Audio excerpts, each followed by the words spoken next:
Commercial Officer for Telin, Kharisma, in conversation with the Country Director, Axiata Digital Labs, Chandima. Wijekoon, please.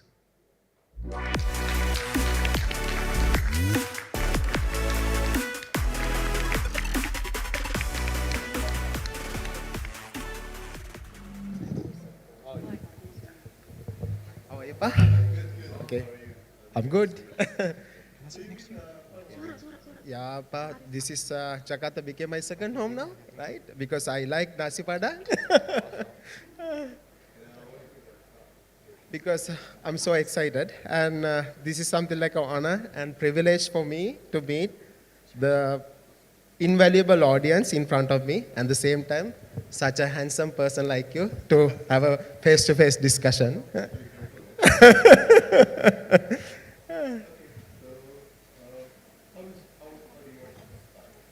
Because I would like to, first of all, Pa, let's give us something like an introduction about you, what you have done, and what is your main capabilities in Telin, and what is the contribution. Because all the audience, they would prefer to, listen from you.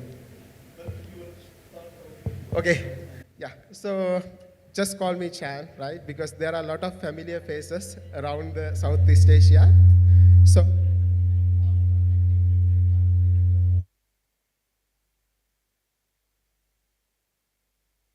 sales APAC region.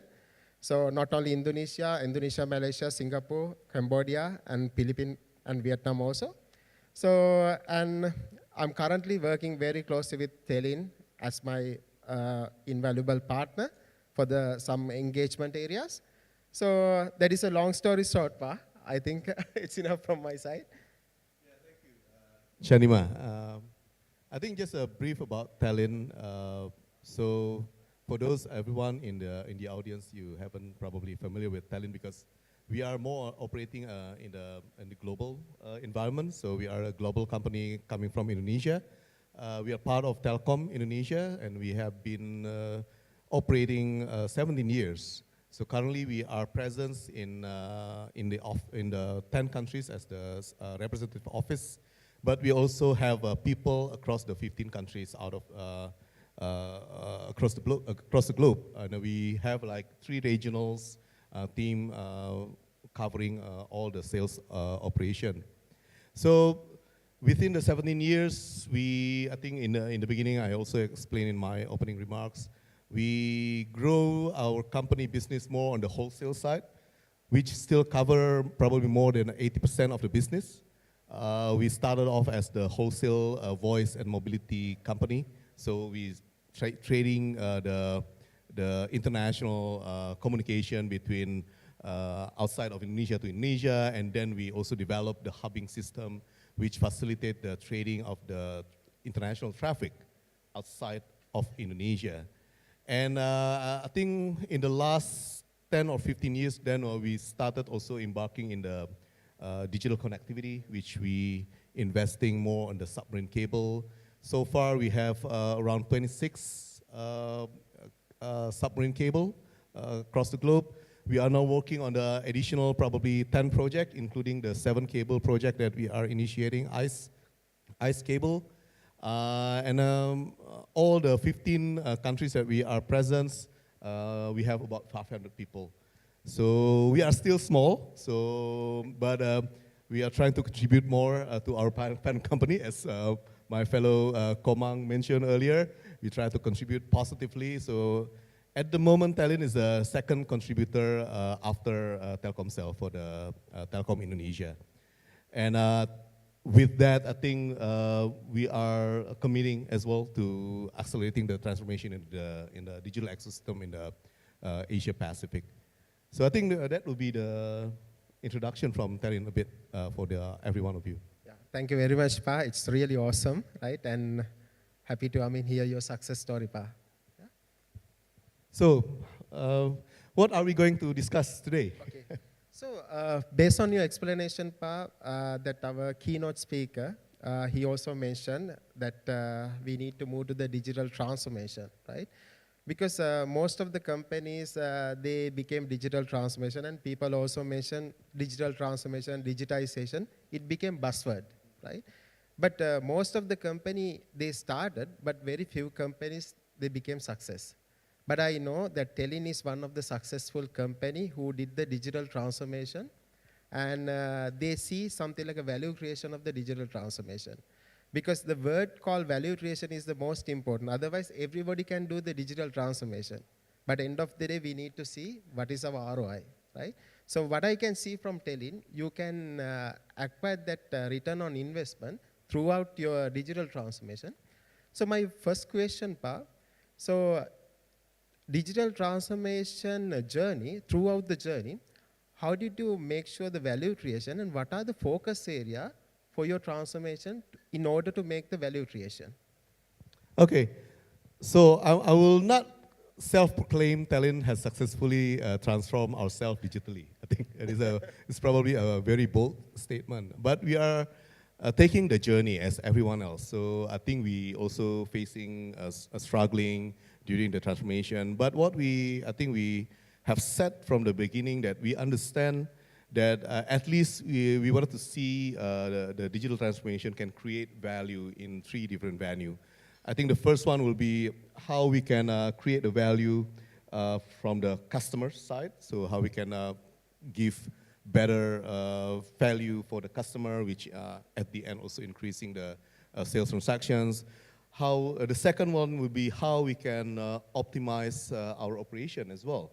And then how we can streamline the operation, make us more productive whilst not spending too much cost, maintain our indirect costs as well. And last but not least, the third one will be what kind of value that we expect also we can contribute to the ecosystem. I think this is more on the larger, probably, vision, if you may say. So therefore, I mean, for us, we try to apply that in some of our initiatives in a digital transformation. So, for instance, like I mentioned that Telin has grown as more on the wholesale voice and SMS business, and then I think we work also with your sister company at some point of time, doing the business with Axiata international traffic. So that kind of business was traditionally done more on like a B2B basis. And whilst the number of transactions can be very large, but some of the transaction can also be quite small. But some of the transaction can give a high revenue, but probably most of them, most transaction probably give a little value. So this is something that we try to introduce a different way of doing the business. When we started the journey back in 2020, around 2020 pre-COVID time, we introduced a platform. We call it New Traffics.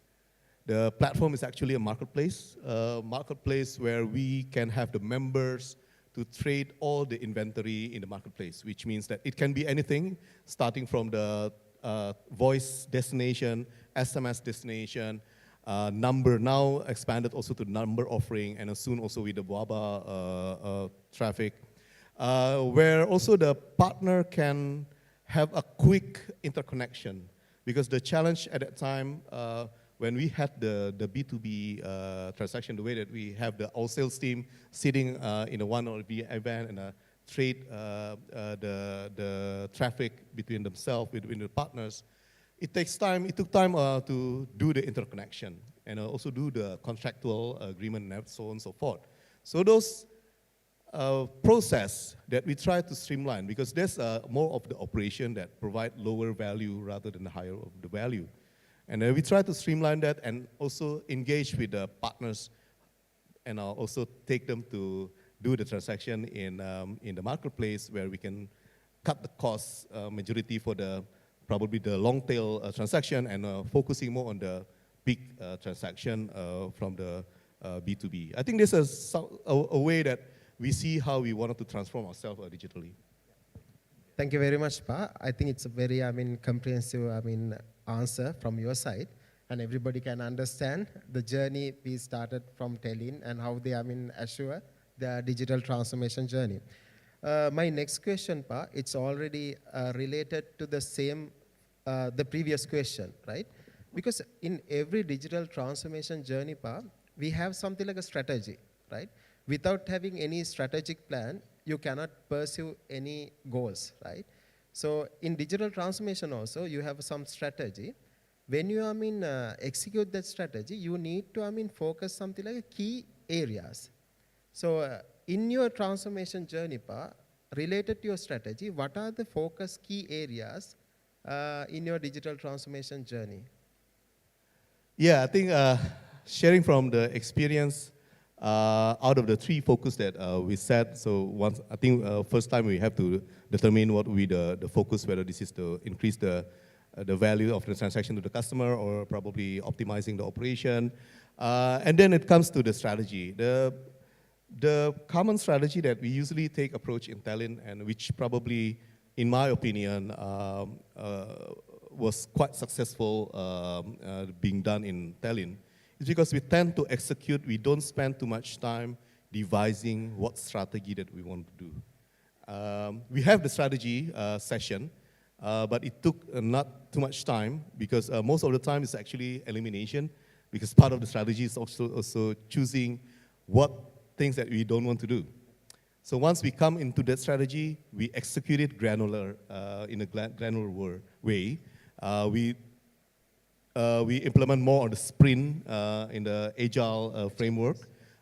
So we have some sprints, and we try to execute that as fast as possible and learn from the problem that we encounter during the sprints. And then we can move on to the next sprints. I think this is more of the way that we approach to transform the digitally. Thank you very much, Pa. That means, as a summary, you are more into agility approach, right? Because agile is your key, success story for the strategic point of view. Okay, my last question, Pa, related to the same main topic. Because in life, for me, right, I think it's applicable for everyone. In my life, no 100% success or no 100% failures. But I always believe it's 100% learning. In every digital transformation journey, Pa, I believe it's not always 100% success. If it is always 100% success, you didn't do anything, right? So everyone will do it. So then there are some failures, Pa, right? Because what are the learnings throughout your failures, Pa? Because I need your honest opinion, because it will, more important for our audience also, the people who just started or people who middle of the journey, it will definitely support it to them, right? So please let me know your honest opinion, Pa. Yeah, I always put everything straightforward, so I never really sugarcoating anything. But I think what I personally learned, and also probably some of, as an organization that also we learn, is the importance of having the right mindset. It's probably not necessarily related with what Komang, my colleague, presented this morning about the growth mindset and the fixed mindset, but it's more about how we can focusing more on the things that creating the high value. I think this is something.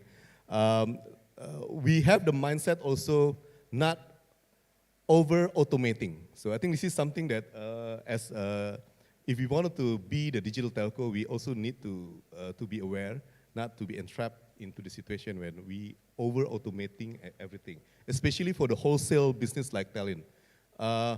It's different probably if you are dealing with the B2C business when you have consumer customers, or probably also enterprise. But because Telin is still more on the heavily in the wholesale business, so we try to determine which one can be identified as the low value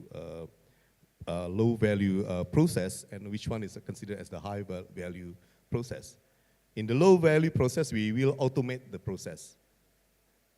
But in the high value the process, we humanize. So in wholesale, good thing is that the human relationships still count, you know. And it's sitting like this, being present with our customers, still give value into the transactions. It's probably different if you wanted to do with if we apply for the consumer business, where we create a chatbot, or probably like Read AI, my friends showing us this morning.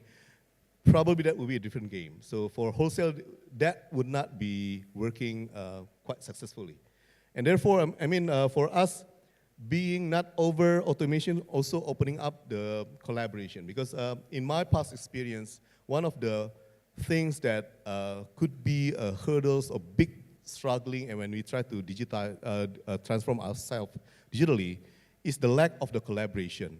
So collaboration can come in many forms. Collaboration can come in the way that you interact online, but it also comes from the way that you interact personally, face to face. So that kind of collaboration should not be reduced heavily while we are doing the automation. Because what will happen is that when we do fully automation, every unit tends to concern only for their own KPIs. So the KPI is actually the common enemy for any big, especially the large organization like Telkom Group. We had experience when we tried to transform our CRM, where the focus is too much focus on the micro tracking instead of the result. When we focus on the micro tracking, so the unit tend to cover their own KPI. Once they finish their KPI, it's another one's problem. They don't really care about how this will affect on the next process anymore. And what happens is that the process will have a feedback loop over and over again, and then at the end, we cannot create a good value for the customers. I think that's one point that I personally learned, that I don't want to over-automating anything in our process when we want to transform our company digitally. I think the second one, I think lose focus, I think also can be a struggling one. I think what we have to learn, we have to know is that what we wanted to achieve in terms of the result. So we have to be clear what objective we want to achieve in your digital transformation. Otherwise, if you only adopt what will be the best practice without setting up the goal that you want to achieve, you will just be following the path everyone taking without knowing whether they have the same objective as you are.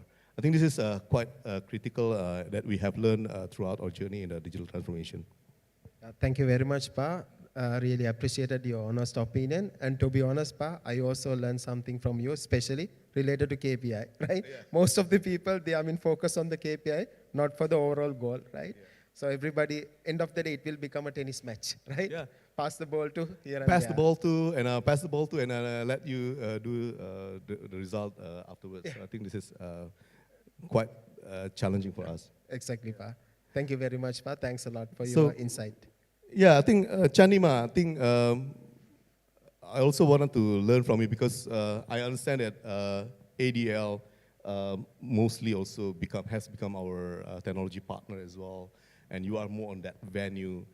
And over the recent years, when we started also to do some transformation, I would say scattered transformation, digital transformation in our organization, I saw that many units in my company creating a lot of application tools to automate their own process.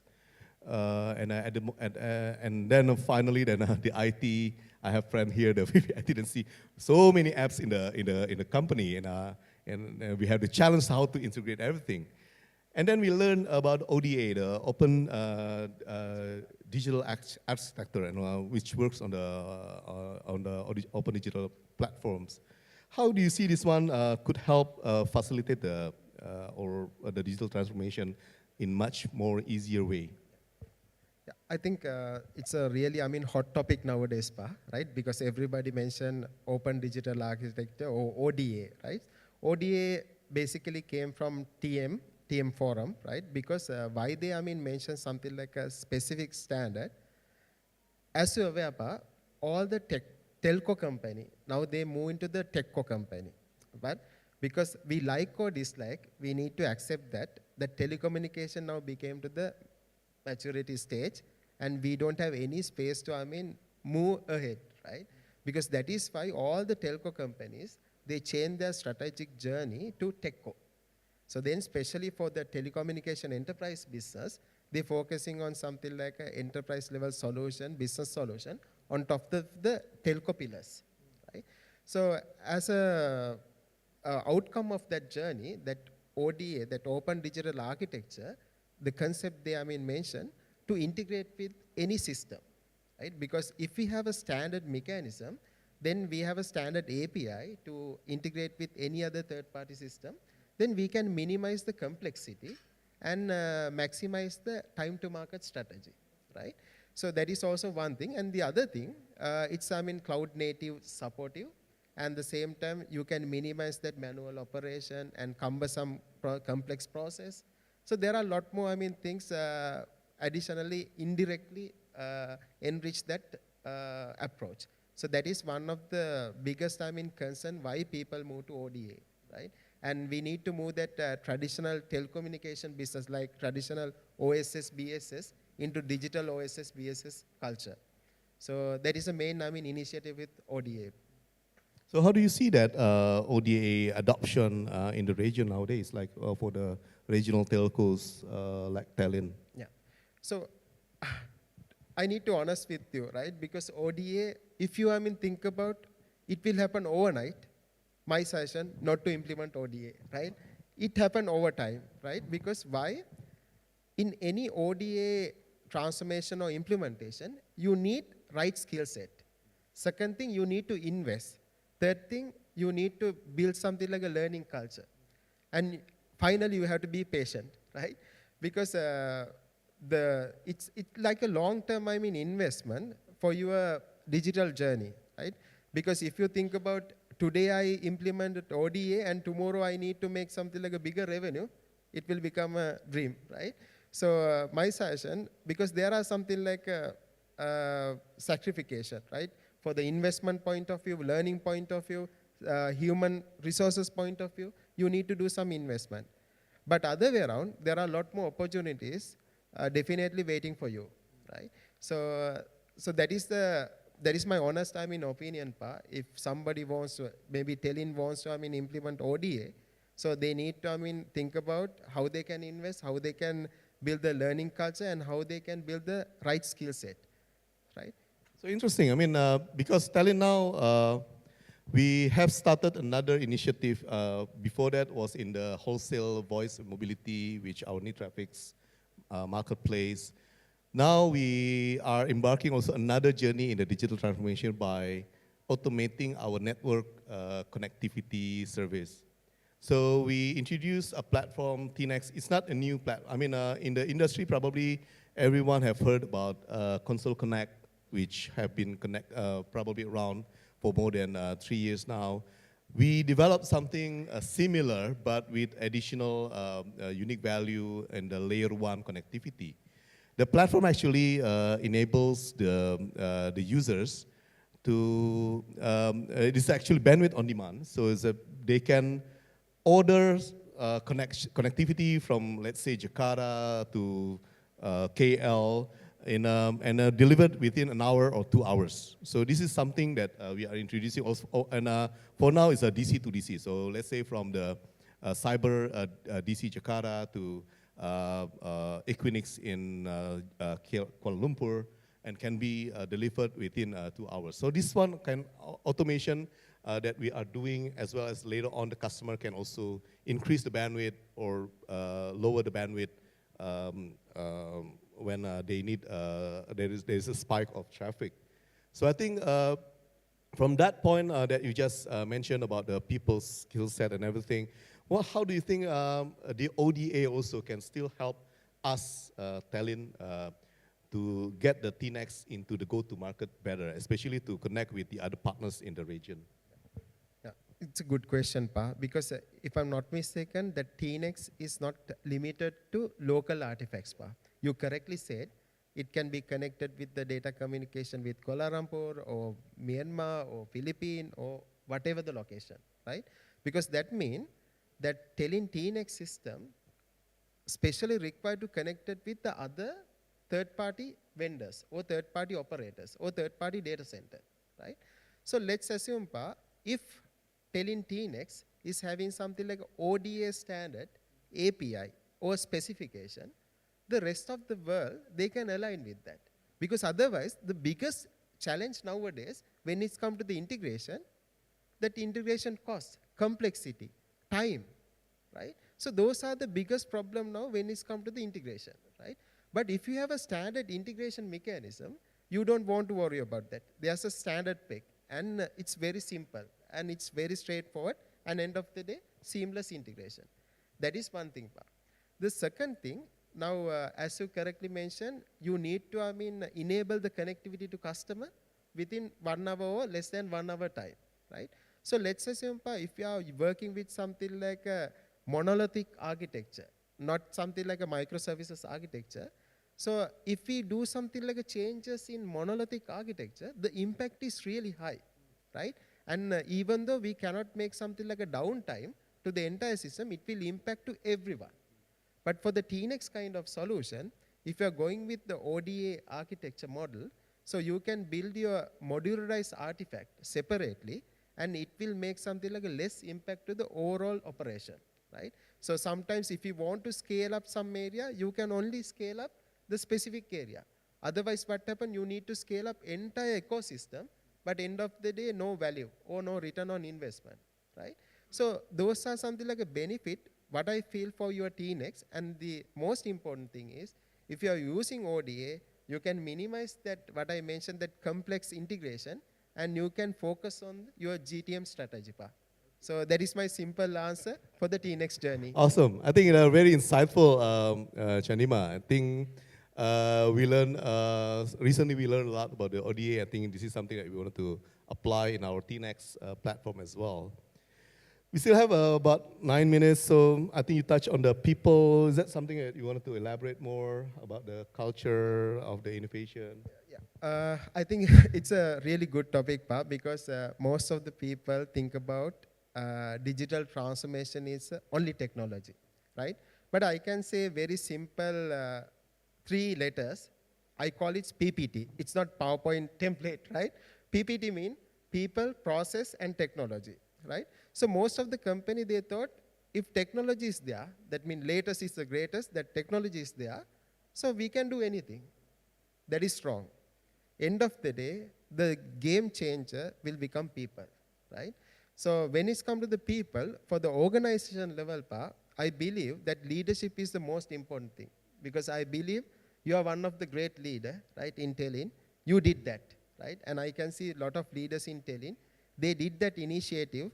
That is why you became very successful digital transformation organization in Indonesia, right?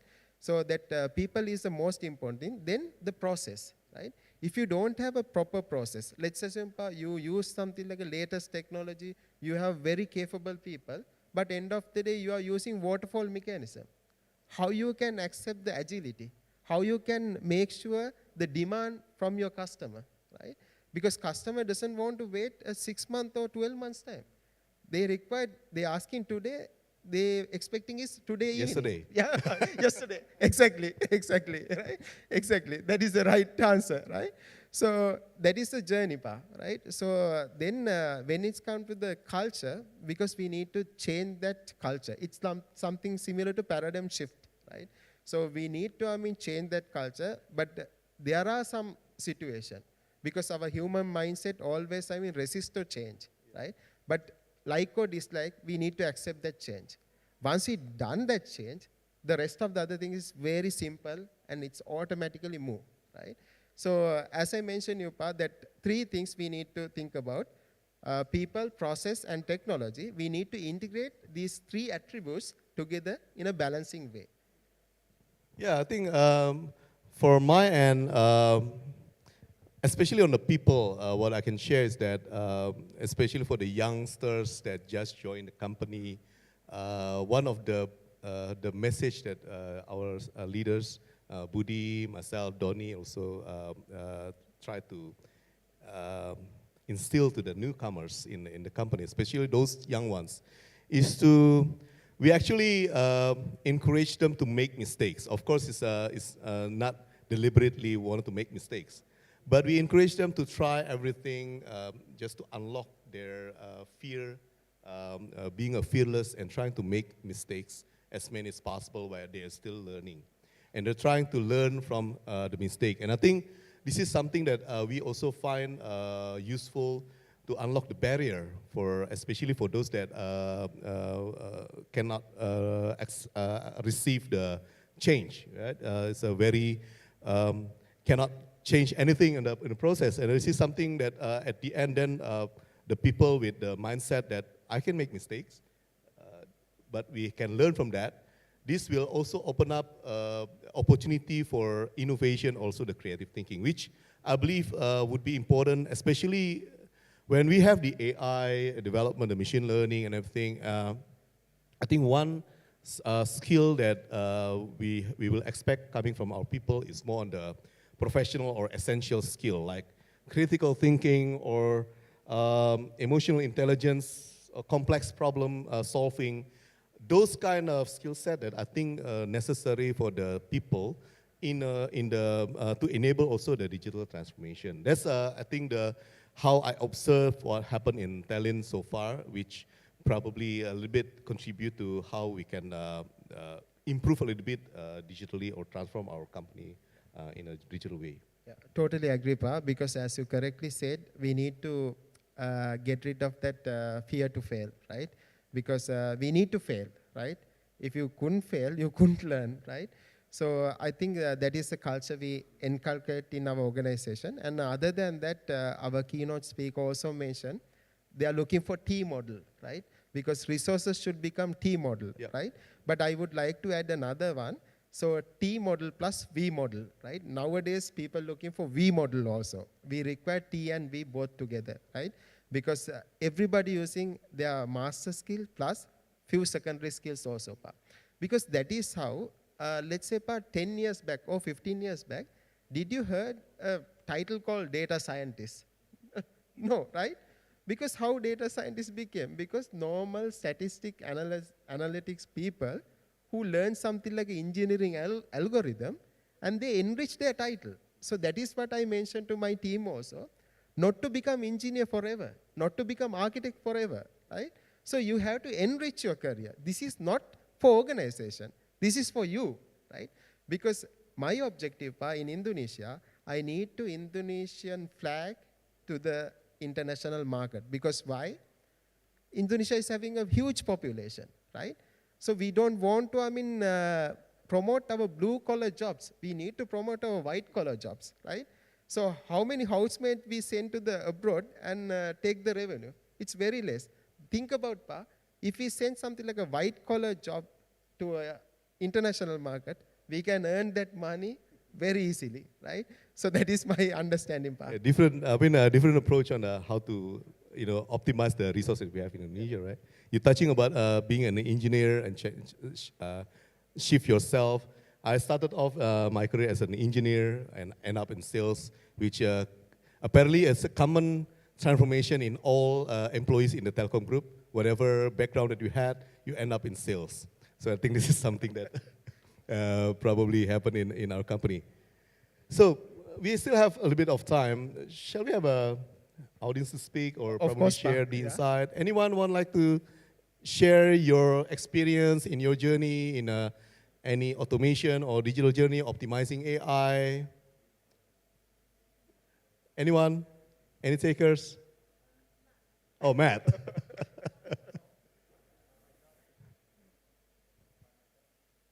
Can I? Okay. Okay. So one of the things that I thought when I talk to many countries in Asia, it's about empowering SMEs. The whole SME is the backbone of many countries, especially like Indonesia, Malaysia. So I think I just want to get your perspective on what are the uniqueness, challenges, and areas that we could help SMEs grow, because it's an open question, so I just want to get your thought around that. Yeah. Okay, you want to start? Yeah, I'm not really. I spend my times mostly in a B2B enterprise and recent about 10 years in a wholesale business. But SME, I think the challenge that they will have is the scale, right? Because they don't have the scale, so then they don't have the competitiveness probably necessarily to compete with several, I think, main providers, operators. So I think this is something that digital telco can help to facilitate on how they can be more competitive while they are still on a small scale. And automation of some of the key process, I think is one important things. So I have seen the growth of the POS application that help the SMEs also to optimize their sales process. But I think what I also observed recently, I think they will become more of the marketplace situation that allowing the small medium enterprise to have the showcase, so that they can showcase to a larger audience rather than just a limited audience in the region that they operate. I think that's one of the value of having a digital telco to support the SME. Yeah, I think I would like to add one more point for your same answer, Pa. Because most of the time, one of the medium-sized business, their time and money wasting for the surrounding areas without focusing on their core business, right? Let's say example, some small or medium companies, their objective is maybe restaurant business, but their investment goes to the digital, equipment stabilization, right? So because some of the, startup companies, they waste their money and time for start something like a digital asset without focusing on their core business. So you correctly said, Pa, if we available that digital assets in your marketplace, they don't want to reinvent the wheel again. They just refer it, they just use it, and they can focus it to their business, core business. So then they can save their money, save their time, and they can put more effort to their core business and enrich it. Yeah, totally second to that. I mean, focusing on the core is actually main thing as well. I think for us as well, Telin, when we expand our business, we try to focus on what our strength, what will be our core that we wanted to expand. So that's why we tend to also filter out some opportunities. We probably offer this one to our sister company in the group. If those do not have relevancy in our core, I think same principle can be applied also when it comes to the SME. Yeah. Thanks, Matt. Thank you. Anyone else from the audience? We still have about 2 minutes. It's been quiet, audience. Okay, so I think, Daniel.